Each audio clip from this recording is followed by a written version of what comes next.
Well, back in the tri-state, some positive news for our area as most of that tri-state area is dealing with a drought. Some rain is on its way to help us out a bit. Storm Team 44 meteorologist Gunnar Conzo is tracking when and how much rain we can all expect. Gunnar?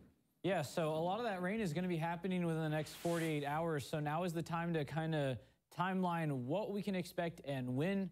This is probably our last night to see the sunset with dry conditions until around Saturday or Sunday.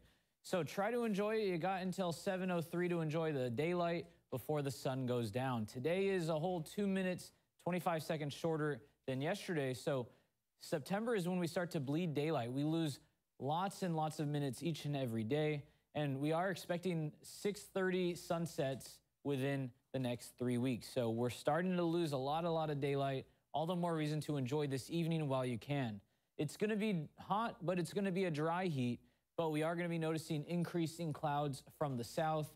And speaking of the south, our winds are going to be developing out of the south as well, which is going to increase our humidity, keep our temperatures from dropping too much tonight. So as a result, as we're starting off the workday, we're already going to be in the low 70s. No need for a jacket tomorrow morning or for the afternoon because we're going to be staying in the low 80s, plenty of cloud cover.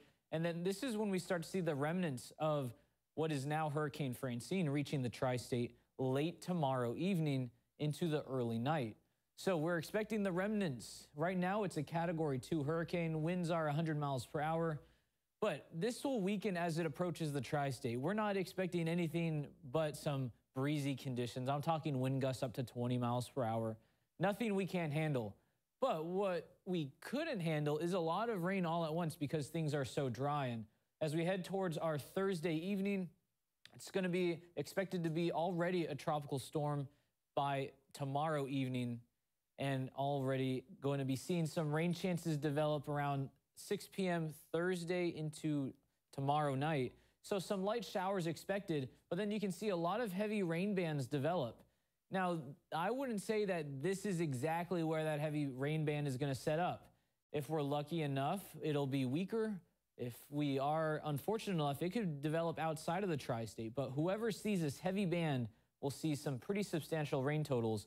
And then we have another chance for rain in our Friday evening. Here's some of those rain totals that we could see. We're expecting maybe 3 inches in Evansville. Another model says 1.5, while another model says only less than an inch. So right now, what we can gather from this is chances are everyone's going to see at least half of an inch. That's certainly better than nothing, but not enough to make that drought a little bit better. Now, this model does seem to show numbers that would help with the drought, but maybe give us a little too much. This model as well showing 6 inches possible in some areas. So again, what this comparison shows us is we're all going to see rain. A lot of us will see not enough, but there are some communities that could see a little too much.